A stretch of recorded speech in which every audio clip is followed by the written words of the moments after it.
마반야바라밀. 오늘이 이제 올해의 마지막 달인 12월 첫 번째 허법법회 하는 날입니다.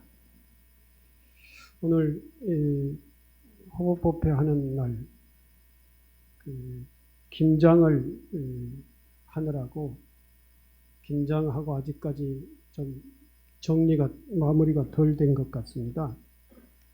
그래서 많은 사람들이 절에 왔는데 김장을 하느라고 법회에 참석하지 못하였습니다.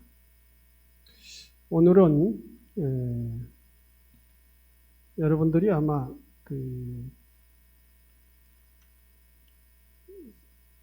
다 기본 교육이라고 하는 과정을 통해서 불교 교리 공부를 하셨을 텐데 그 불교 교리 공부하는 그 내용 중에 보면은 불교의 핵심 교리인 사성제와 팔정도에 대해서 다들 열심히 배우셔서 다 잘 아시리라 봅니다. 이 사성제 팔정도는 불교 교리 중에서도 가장 핵심 교리입니다. 가장 중요한 교리이고 또 부처님께서 이 법을 최초로 이제 깨달았고 난 이후에 최초로 설법을 하셨죠. 최초 설법은 5비구 앞에서 설법을 하셨죠. 5비구. 그때에 설법한 내용이 사성제와 팔정도입니다. 사성제와 팔정도의 내용을 간략하게 정리를 하면은 이 사성제는 이 세상에 살다 보면은 고통이 있게 마련입니다.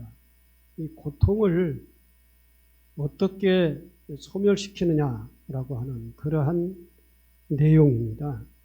그래서 주보 내용을 살펴보면은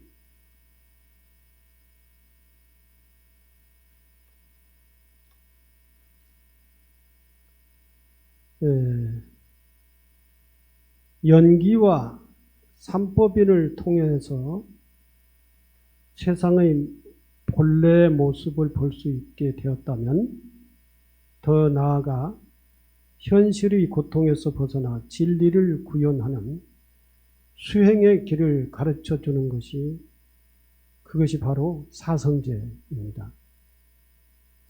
사성제는 4가지 성스러운 진리라는 뜻으로 부처님이 녹야원에서 5비구에게 행한 최초의 설법이다 그랬습니다. 사성제는 부처님께서 듣는 사람이 이해하기 쉽도록 연기의 진리를 현실에 맞게 응용한 것이라고 할 수 있습니다. 잡아암경에 보면은 이러한 말씀이 나옵니다. 4가지 진리가 있다. 무엇을 4가지라 말하는가? 이른바 괴로움의 진리, 괴로움이 일어나는 원인에 대한 진리, 괴로움의 소멸에 대한 진리, 괴로움의 소멸에 이르는 길에 대한 진리가 있다 그랬어요. 사성제는 곧 고, 집, 멸, 도를 얘기합니다. 그래서 이를 줄여 고집멸도라고 하는 것인데 이 4가지를 서로 원인과 결과를 이루며 현실 세계와 이상 세계의 대비를 이루고 있다고 하겠습니다. 연기와 삼법인을 통해서 세상의 본래 모습, 이제 모든 존재의 본래 모습을 볼 수 있게 되었다 그랬어요. 이 세상의 본래 모습을 우리가 잘 관찰해 보면은 연기로 이루어졌다 그랬어요. 이 세상 모든 존재 하나하나가 연기법에 의해서 이루어지고, 연기법에 의해서 이 세상에 태어나고, 연기법에 의해서 이 세상에 존재하고, 그리고 연기법에 의해서 그 존재가 소멸되어 간다. 그래서 생성소멸이라 이렇게 되겠죠. 하나의 존재가 생했다가 성했다가 존재하고 이렇게 있다가 멸한다. 그래서 생성소멸이라 그러죠. 우리 인생도 이 세상에 태어났다가, 그리고 노병이라고 하는, 이렇게 늙고 병들고 해서 마지막에는 이제 죽음이라고 하는, 그러니까 멸이라고 하는 과정을 통해서 이 세상을 이제 하직하게 되는 것이죠. 우리 인생이 그렇듯이 모든 존재도 역시 마찬가지 그렇다는 것이죠. 어떠한 컵이 이 세상에 태어나려면은 컵을 이루고 있는 그 요소, 두 가지 이상의 요소가 서로 결합해서 하나의 컵이라고 하는 것으로 이루고 있습니다. 이 두 가지 이상이, 세 가지 이상이 서로 결합해가지고 하나의 존재를 탄생한다는, 이 세 가지가 서로 관계를 통해서 하나의 존재가 태어난다라고 합니다. 우리 인생으로 얘기하면 어머니 아버지가 계셨기 때문에 우리가 이 세상에 태어날 수 있었죠. 어머니 아버지뿐만 아니라 어머니 아버지 뱃속에서 이 세상에 태어나면은 우리가 이 세상에서 살아갈 수 있는 어떤 생명의 환경이 필요하게 되는 것이죠. 그 생명의 환경은 지수, 화, 풍 등등 여러 가지 요소가 생명 환경을 이루고 있습니다.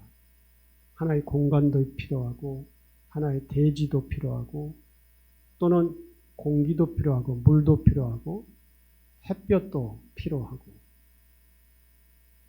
산소도 필요하고, 또 먹을 것도 필요하고, 그렇죠. 이러한 생명 환경이 이루어져 있지 않으면, 갖춰져 있지 않으면 이 세상에 태어났다 하더라도 우리는 살아갈 수가 없지요. 이처럼 우리가 태어난 것도 연기법에 의해서 태어났고, 살아가는 것도 연기법에 의해서 살아가고, 또 죽어가는 것도 인연이 다 되면은 연기법에, 인연법이 다 되면은 죽을 수밖에 없다. 이렇게 모든 존재를 이런 모습으로 우리가 바라본다 이거죠. 연기법에 의해서, 또는 연기법이나 삼법이냐 같은 거예요. 연기법과 삼법인에 의해서 이 세상의 존재를 바라볼 수 있게 되었다면은 이제 그 중에 존재하는 과정, 생성, 성하는 살아가는 과정을 보면은 우리 인생에 살아가다 보면은 희노애락이라고 하는 것이 있지요. 즐거움도 있고 또 고통도 있고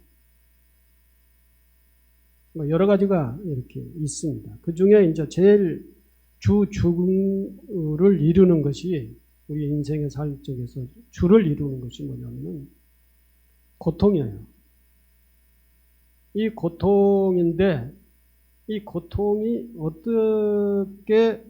어떤 것인가라고 하는 것을 설명을 해주는 것이 사성제라고 하는 것입니다. 사성제 첫째가 고입니다. 고라고 하는 것은 어떤 모습으로 있느냐라고 이렇게 해서 고라고 하는 것을 얘기하고 있어요. 두 번째가 고집, 그 고통이 있다고 하면 그 고통은 왜 생겼느냐? 그 생긴 원인이 뭐냐라고 하는 것이 그 집이에요, 집. 그러면 그 고통스럽게 이제 사람들이 다 살기 싫어하니까, 행복하게 살기를 좋아하니까, 그리고 행복의 모습은 뭐냐? 또는 평화의 모습은 뭐냐? 고통스럽지 않는 모습은 뭐냐? 라고 하는 것이 멸이에요, 멸. 행복을 없앤 다음에, 아니, 고통을 없앤 다음에 그 자리는 뭐가 오느냐라고 하는 것이 멸이다 하는 것이죠. 고통이 아닌 행복이든지 평화든지 그런 것이 있게 된다 하는 것이죠. 행복의 모습은 뭐냐? 멸의 모습이다. 그러죠. 그것을 이제 뭐 여러 가지로 일반적으로 얘기해서는 행복 또는 평화, 안정 뭐 이렇게 얘기를 하죠. 불교적으로 얘기를 하면 해탈, 열반이라고 합니다. 해탈, 열반이 곧 멸이에요. 그러면 해탈, 열반을 이루려면 어떻게 해야 되느냐? 이걸 얘기하는 것이 도예요, 도. 고진열도. 그 도는, 라고 하는 것은 행복에 가는 길이죠. 열반으로 가는 길이라는 것이죠. 그 열반으로 가는 것을 어떻게 가느냐라고 하는 것이 팔정도를 실천하면 열반의 길로 가게 돼 있다라고 하는, 이렇게 얘기해서 사정제와 팔정도라고 하는 것을 얘기를 할 수가 있습니다. 그러면은 구체적으로 고진멸도 사성제 하나하나를 뜯어보면은 고라고 하는 것은 어떤 것들을 고라고 하느냐. 첫째, 생로병사가 인간의 근본의 고라고 그랬어요. 인간의 근본의 고. 이 세상에 태어난 것도 고고, 이 세상에 살아가면서 늙어가는 것도 고고, 늙어가면서 또한 병드는 것도 고고, 또 죽는 것도 고통이다. 다들 이제 우리도 그 나이가 어느 정도 먹고 나니까 이제 인생에서 경험해야 될 것들은 많이 경험을 하셨잖아요. 주로 경험을 많이 한 건데 행복한 것을 많이 경험했다기보다는 고통스러운 행복하지 않는 것들을 많이 경험을 하셨죠. 그래서 이 세상에 태어난 사람들은 고통스럽지 않는 사람이 없다. 그래서 태어난 것 자체가 고통이다. 그래서 생고라고 그래요. 이걸 왜 생을 고통이라고 그러느냐. 이 세상에 어린애가 태어나면 모두가 다 축하하고 이렇게 하는데 뭐가 태어나는 것이 고통이냐. 이렇게 반론을 제기할 수 있는 사람들도 있겠습니다만은, 그러나 경험해보면 다 고통이 있죠. 가난한 사람도 고통, 또 중산층도 고통, 또는 풍요로운 사람도 나름대로의 고통이 다 있어요. 그러는 고통이 있고, 또는 늙어가는 것이 고통이에요. 늙기 싫지 않아요. 늙어가는 것이 싫어. 이 싫은 것 자체가 고통이라는 거죠. 그 늙든 젊든 병드는 것도 이제 고통이에요. 병드는 것도 고통이다. 그리고 생로병. 이제 지금 전부 다 이제 건강하고 죽을 때 고통스럽지 않게 죽는 것이 이제 50대 이상 60대부터는 그런 고민을 하죠. 어떻게 노년에 내가 잘 살 것인가, 고통스럽지 않게 살 것인가. 이런 것들, 노년의 고통을 생각을 많이 해요. 이제 그런 것들이 이제 죽음에 대한 두려움입니다. 죽음에 대한. 고통을 느끼고, 이제 죽음이라고 하는 것도 어떤 사람들 보면은 죽음 자체를 두려워하고, 그게 고통이죠. 또 죽는 과정에서 고통스러운 것이 있어요. 어떤 사람은 잠자다가 아침에 보니까 깨어나지 않아서 죽었다, 이렇게 합니다. 그런 사람들은 죽음이라고 하는 과정 자체가 고통이 없는 사람이에요. 고통 없이 죽은 사람들이죠. 그런 사람들은 평균 또는 자연 수명을 다 살고 그렇게 죽은 것은 그 사람 복이 많은 사람이에요. 죽음에 대한 고통을 느끼지 않고 죽었으니까. 다들 그렇게 죽기를 바라서요. 고통 없이 죽기를 바랍니다. 제가 많은 사람들의 병문안도 가보고 또 임종연불을 해주기 위해서 가보고 그랬어요. 제일 많이 갈 시기가 70년대, 80년대, 90년대 초반까지. 지금은 제가 다른 스님들이 이제 시달린 가고 뭐하고 이렇게 하니까 제가 잘 안 가니까 요즘에는 안 갔습니다만은 제가 한참 젊었을 때는 정말 그 임종연불, 시달림, 문병 뭐 이런 걸 많이 갔어요. 거의 80년대 초반에는 하루에 한 번 정도 갔었는데 문병 가면은 다들 힘들어해요. 가족도 다들 힘들어하고 환자도 힘들어하고 특히 연세가 많으신 분들, 환자들 정말 힘들어하는 것을 넘어서 고통스러워해요. 아파요, 아파요. 몸도 아프지만 마음도 아프고 인생이 아파요. 그런 사람들한테 가서 뭐라고 얘기를 해줘도 그런 분들한테는 잘 얘기가 이게 먹혀 들어가지가 않아요. 가장 잘 먹혀 들어가는 것이 축원, 연불, 문병축원 또는 임종축원 연불 뭐 이렇게.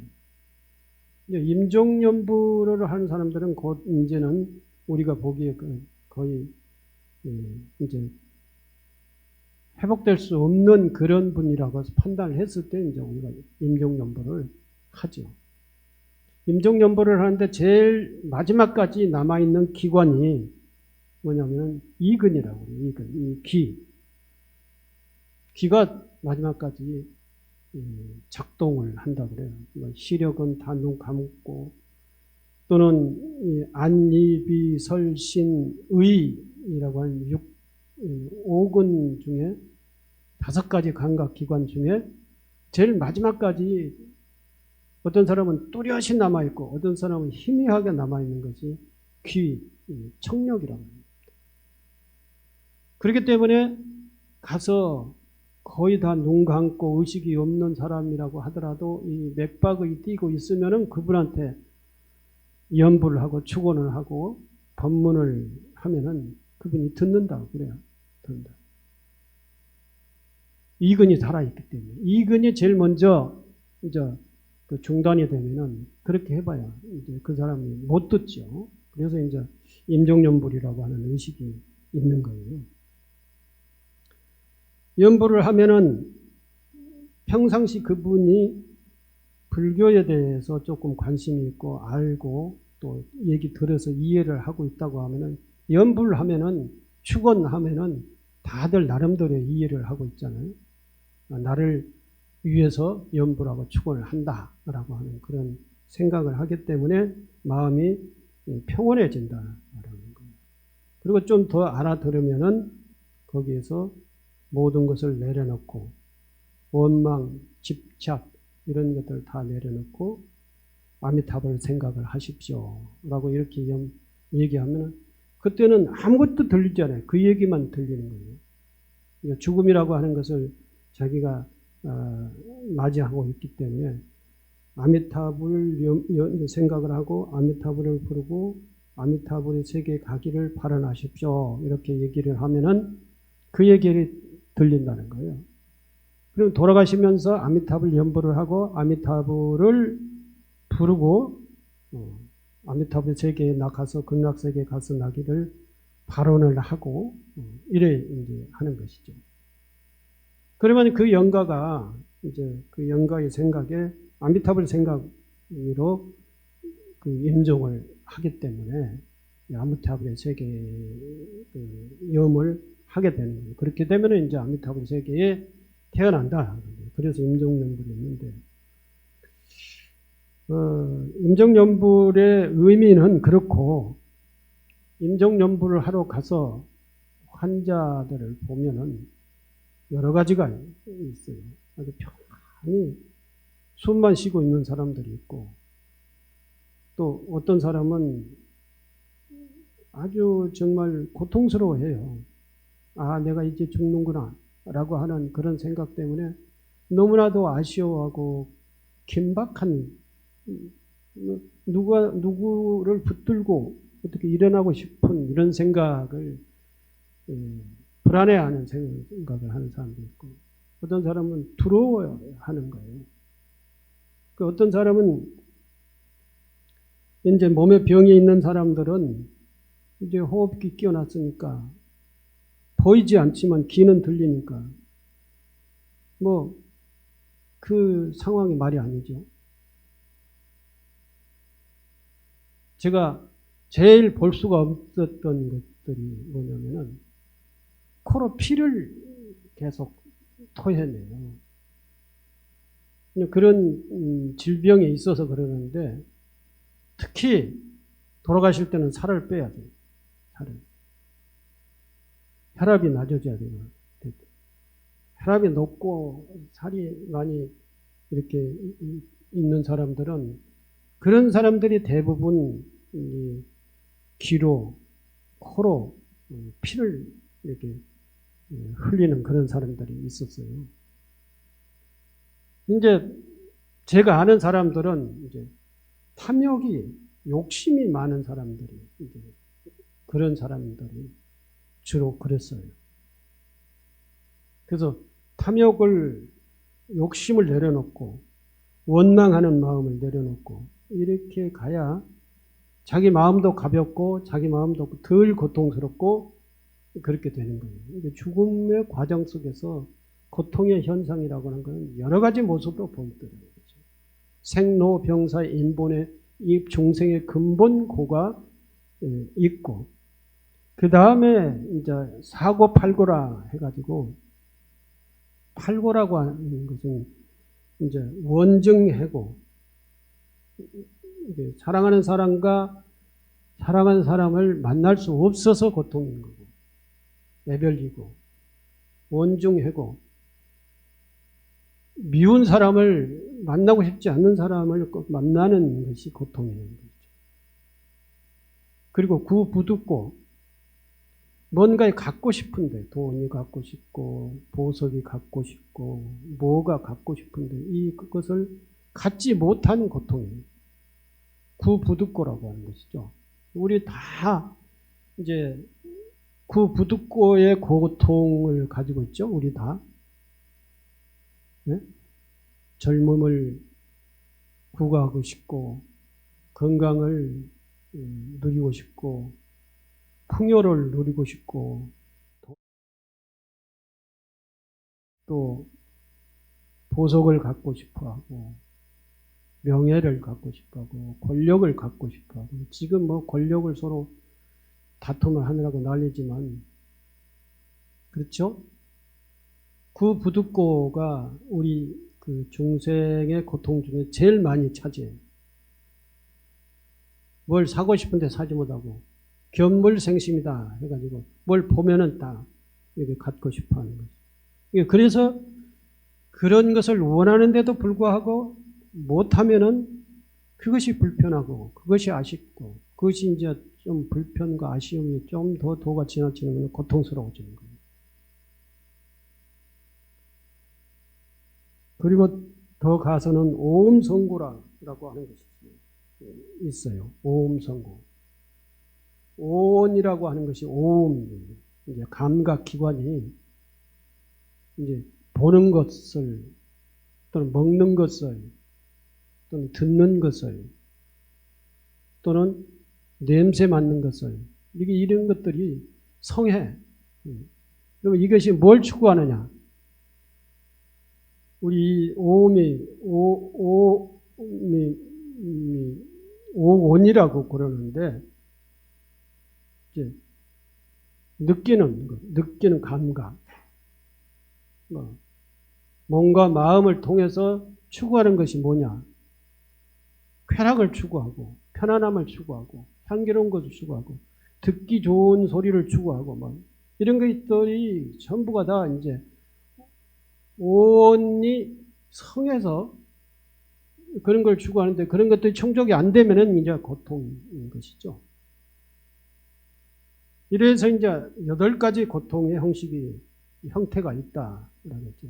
이걸 우리가 다 지금 현재 구분을 해서 느끼지 않아서 그렇지 다 구분해서 느껴보면 다 그래. 그런 것들이 다 있어요. 인생 전체가 고통스러운 거예요. 이건 뭐 때문에 고통스럽냐? 이제 고가 그렇고 그 다음에 왜 이렇게 고통스러운가라고 하는 것이 이제 집이에요. 고통의 원인을 알아내는 것이 집이라는 것이죠. 욕심 때문에 그런다. 이게 이제 탐욕 때문에 그런다. 집착 때문에, 탐욕이 있으면 집착 때문에 있고, 집착이 생기고, 집착이 생기고 그것이 잘 해결이 안 되면은 그 다음에는 탐진치, 화를 낸다는, 불편한 것이 있고, 화를 내고, 이제 화를 내게 되면 고통의 단계가 되는 것이죠. 탐욕 때문에 그런다.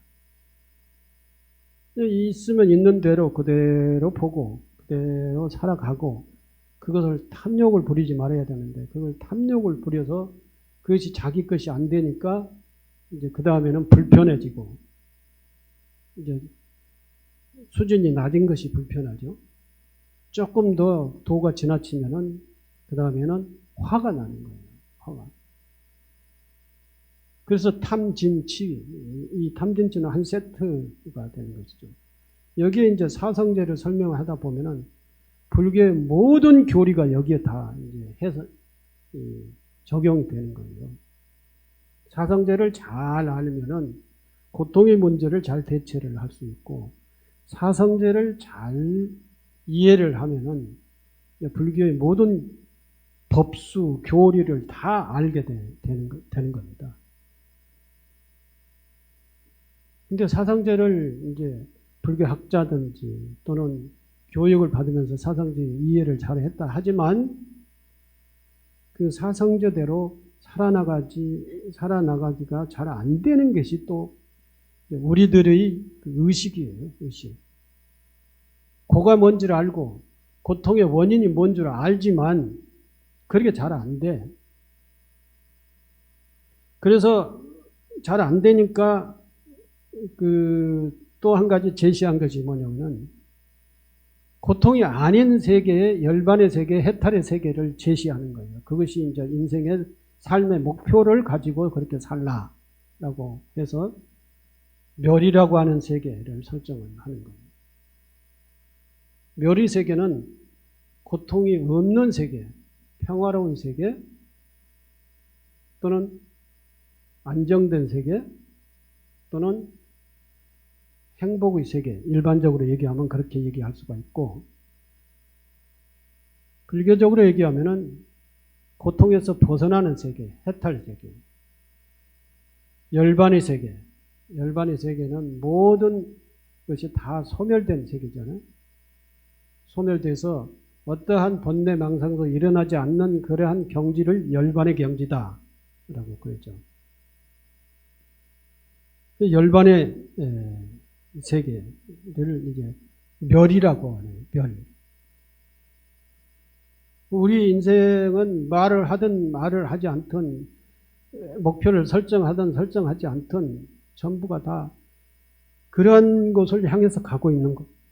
해탈 열반, 평화, 안정, 행복의 세계를 향해서 가고 있는 거예요. 그것을 실현하기 위해서 가고 있는데, 이제 이 집이라고 하는, 고통이라고 하는 그것을 잘 알았으면은, 이제 그를 잘 알고 고통이 왜 생기는가를 잘 아는 것이 집이고, 집의 그런 고통을 잘 알았으면은 이제 거기서 벗어나야 되는 것이죠.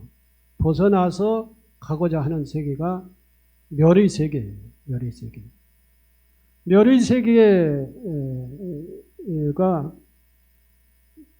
다시 말씀드리면은 행복의 세계, 평화의 세계, 해탈의 세계, 열반의 세계라는 것이죠. 제가 이 대목에서 한 가지 인터넷에 돌아다니는 글을 하나 소개를 해드리겠습니다. 행복이 어떻게 생기느냐라고 이제 하는 얘기인데요. 씨앗처럼 뿌리는 행복이라고 하는 제목인데, 한 부유한 노부인이 저명한 심리학자를 찾아가 자신의 마음을 괴롭히는 고민 상담을 했답니다. 가서 선생님, 저는 삶에 아무 불편이 없는 사람입니다. 언제나 요리사가 해주는 맛있는 음식을 먹을 수 있고, 힘든 집안일을 가정부와 집사가 해결해 주고, 가고 싶은 곳이 있으면 운전기사가 있어서 갈 수가 있고, 어디든 갈 수 있습니다. 먹을 수 있고, 편안할 수 있고, 갈 수 있고. 그래서 저는 언제나 좋아하는 꽃을 가꾸며 여유 있게 살 수 있습니다. 노 부인의 말을 들은 심리학자가 부드럽게 질문했습니다. 그렇게 평안하고 쾌적한 삶을 누리고 계시는데 부인의 마음을 괴롭히는 것이 무엇인가요? 하고 물었어요. 이제 그 부인은 한숨을 쉬며 말했습니다. 모든 것을 다 갖추었지만 행복하지 않아요. 단순히 고통스럽다고 할 수도 없고 행복하지 않다는 것이죠. 항상 마음이 공허하고 외롭습니다. 그래서 이제 가장 아끼는 아름다운 꽃들을 이제 그 심리학자가 그렇게 했어요. 그러면 부인이 가장 아끼는 아름다운 꽃을 가꾸고 산다고 하니까 아름다운 꽃들을 아무도 모르게 마을 사람들에게 선물을 해보세요. 그러면 얼마 안 가서 행복해질 것입니다. 그랬어요. 그 노 부인은 반신반의 하면서 심리학자의 말을 믿고 매일 아침 마을 여기저기 현관 앞에 꽃을 심은 화분을 선물을 했어요. 그리고 몇 달이 지나 다시 심리학자를 찾아간 노 부인은 맑은 목소리로 말을 했어요. 그동안 살면서 이렇게 즐겁고 행복한 때는 처음이에요. 아침에 현관을 나가보면은 직접 구운 쿠키, 손으로 만든 목도리, 아름다운 시를 쓴 카드가 종종 놓여 있는데 오늘은 또 어떤 작지만 근사한 선물을 받을지 설레어서 어쩔 줄 모르고 삽니다. 쿠키, 목도리, 카드 이런 걸 받는 거죠. 이거 어때요? 쿠키, 목도리, 카드. 여러분들은 받고 싶으세요? 이런 거? 여러분들이 원하는 것은 이런 거 아니죠? 여러분들 원하는 것은 돈다발, 보석, 뭐 이런 거 아니야?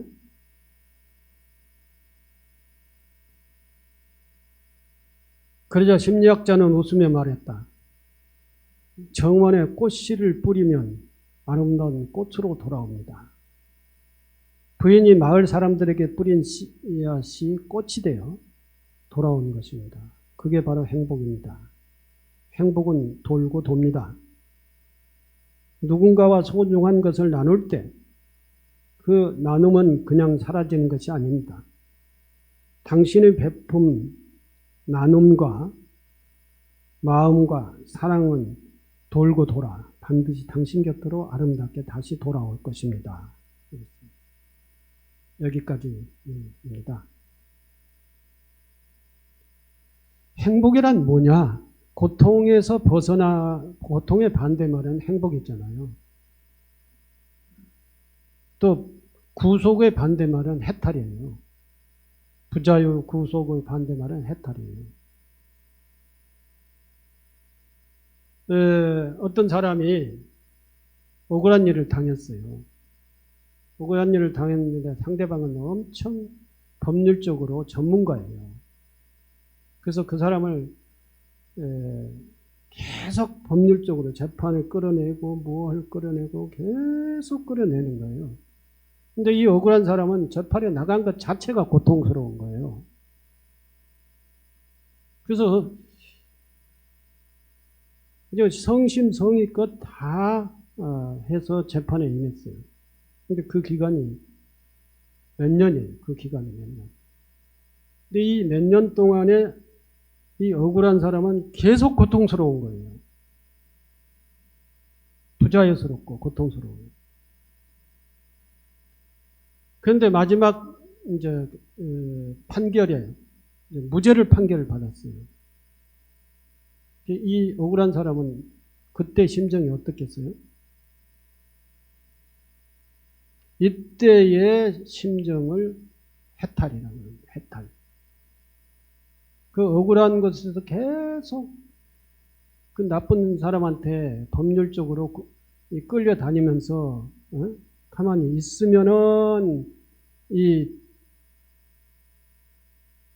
뭐 대응 안 하면은 저쪽에서 요구한 대로 판결이 나지 않아요.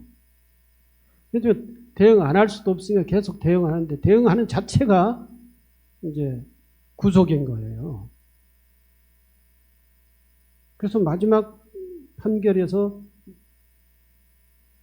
무혐의, 무죄 이렇게 딱 나면은 그 몇 년 동안에 구속돼서 끌려다녔던 이 고통스러운 것은 어디서 보상받아야 돼요? 이제 뭐가 조금이라도 무혐의를 했으니까 문제제기했던 사람한테 뭐가 돌아가겠지만 그것 가지고 되겠습니까? 인생이 3년 이상 계속 가버리면은 스트레스 받아서 병이 날 수도 있어요. 해탈이라고 하는 것은 그러한 억울한 과정에 구속돼서 끌려다니다가 무혐의, 무죄 이렇게 딱 받았을 때의 그때의 심정, 이것을 해탈이라고 그래요. 이때의 자유로움, 이때의 안도감, 이때의 행복하다고 할까요? 억울했으니까 행복하다고 할 수는 없을 것 같고, 어쨌든 자유로움, 안도감 이런 것들이 있는 거예요. 우리 인생이 그런 거예요. 계속 번뇌망상에 끌려다니는 거예요. 하나 해결하면 또 한 문제가 생기고 하나 해결하면 또 한 문제가 생기고 그 문제가 생기는데 왜 생기느냐? 그것은 바로 문제가 생긴 것을 느끼면 그것은 고통이고 문제가 생긴 원인을 알으면은 그것은 집이라고 하는 과정 속에서 그 고통의 원인을 알았다 이것이죠. 그 고통의 원인을 알아야 그 문제를 해결할 수가 있기 때문에. 그래서 고집, 멸은 이제 자기가 목표가 뭐냐. 이 고통에서 벗어나는 것이 목표라고 하는 것이죠. 그 벗어나면 어떻느냐. 그것은 벗어나 본 사람만이 알아. 그래서 미리서 벗어나 본 경험을 한 사람들이 멸이라고 하는 것을 제시하는 거예요. 해탈 열반이다. 그것이 안정과 평화와 행복이다 라고 하는 것으로 일반적으로 이제 얘기를 할 수가 있다. 해탈 열반의 길을 가려면 어떻게 해야 되냐? 그게 이제 도의 길이다. 도의 길. 도의 길이 구체적으로 어떻게 가는 거냐 하는 것이 이제 팔정도라고 하는 것입니다. 시간이 없어서 팔정도는 쭉 읽어만 보겠습니다. 해탈 열반에 이르는 길이 무엇인가? 8가지 길이 있으니 바로 도성제인 팔정도입니다. 팔정도란 8가지의 바른 수행의 길이란 뜻입니다. 팔정도의 첫 번째가 정견이다. 정견은 바른 견해로 편견이 없이 있는 그대로를 보는 것이다. 있는 그대로를 보는 것이 이제 집성제라고 하는 그 눈으로서의 이 모든 것을 바라보는 것이죠. 또 다르게 얘기를 하면은 사성제 전체를 잘 이해를 하고 연기법을 이해를 하는 그러한 견해를 정견이다라고 하는 겁니다. 여실직견이라고 부릅니다. 먼저 바라보는 것이 바른 삶의 시작이다. 그러니까 바른 견해를 가지고 이 세상을 살아나가야지 빼딱한 것, 우리가 치우친 견해, 편견 이런 견해를 가지고 살면은 안 된다라고 하는 것이 전견이에요. 그 다음에 정사유다. 이 관점이 올바른 관점이 있을 때 올바른 생각을 할 수가 있어요. 바른 생각을 할 수가 있어요. 이걸 보고 저걸 보고 뭐 이렇게 할 때 우리가 생각을 할 수 있잖아요. 근데 그게 이제 이것에 흔들리고 저것에 흔들리고 이것에 집착하고 저것에 집착해서 이쪽저쪽 흔들게 되면은 이제 바른 생각을 할 수가 없어요. 이제 바른 생각을 할 수가 없는 것이 바른 관점, 바른 견해를 가지고 있지 않기 때문에 바른 시각을 갖고 있지 않기 때문에 이쪽 저쪽으로 흔들리게 된다는 거예요. 뭐 자기 이해관계에 의해서 이쪽 저쪽 흔들리게 된다는 거죠. 바른 견해를 가짐으로 하여 바른 생각을 할 수가 있다는 것입니다. 현실을 있는 그대로 보고 이치에 맞게 생각한다는 것입니다. 그 다음에 정어, 바른 생각을, 바른 관점과 견해를 가지고 바른 생각을 했을 때 말이 진실한 말이 나올 수 있어요. 바른 말이 나올 수가 있어요. 그것이 정어라 이거죠. 말은 자기의 생각과 의견을 표현하는 수단입니다. 거짓말, 남을 이간시키는 말, 욕과 비방하는 말은 그 사람이 비뚤어진 생각과 시각을 나타내는 것입니다. 항상 바른 생각과 말을 하여 구업을 짓지 말고 상대방을 존중하는 부드러운 말을 해야 하는 것입니다. 그 다음에 정업, 바른 행동이죠. 그러니까 바른 생각, 바른 말, 바른 행동 이게 전부가 다 올바른 관점, 올바른 견해를 가지고 있을 때 이것이 가능한 거예요. 제일 첫 번째 견을 앞에다 놓는 것은 그것이 가장 기본이 되기 때문에 그 생각이 근본이 되지 않으면은 삐뚤어진 생각 가지면 생각도 삐뚤어지고 말도 삐뚤어지게 하고 행동도 삐뚤어지게 간다는 것이죠. 그렇지 않게 하기 위해서 정견이 중요하다.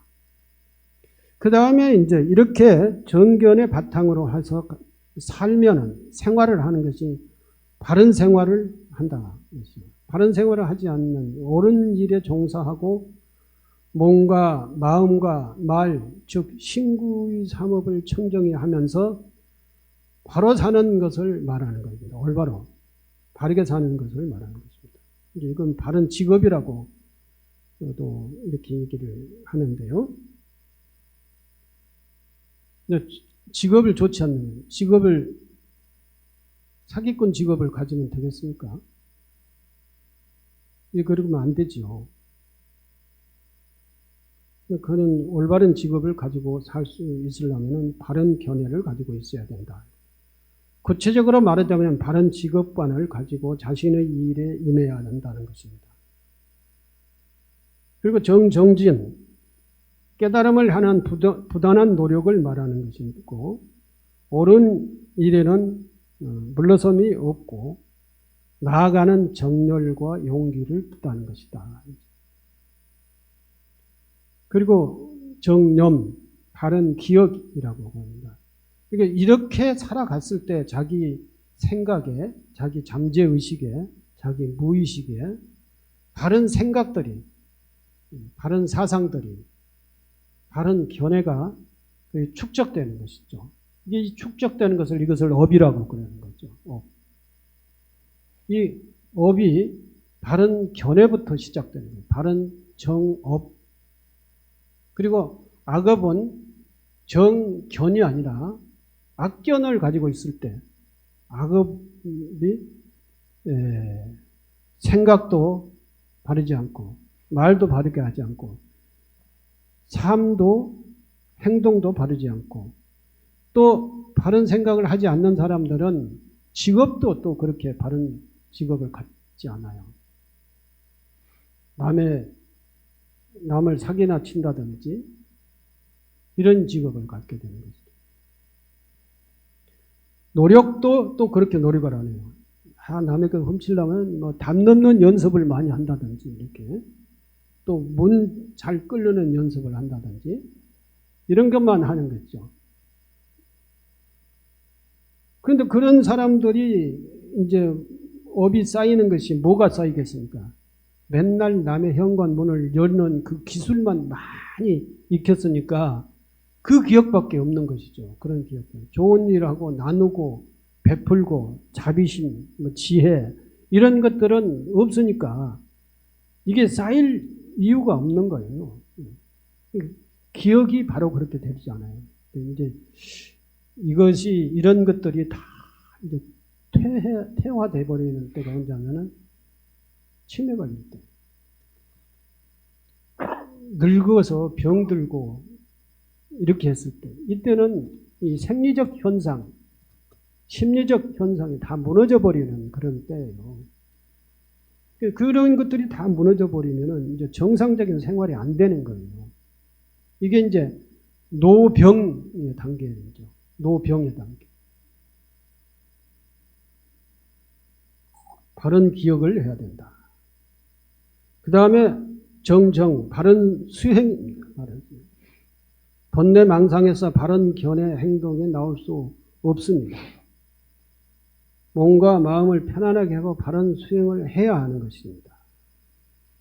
이게 이제 8정도예요. 이렇게 8정도를 8가지 바른 생활을 했을 때 이제 도의 길을 가게 되는 것이고 이게 이렇게 됐을 때 모든 고통이 소멸되고 멸의 세계에 가게 된다라고 하는 것이 이제 사성제 8정도다라고 하는 것입니다. 사성제와 8정도는 고통의 세계를 벗어나는 방법을 제시한 것이라고 할 수 있습니다. 참된 불자라면 항상 이것을 생각하고 잘 익혀 생활에서 실천할 수 있어야 할 것입니다. 네, 감사합니다.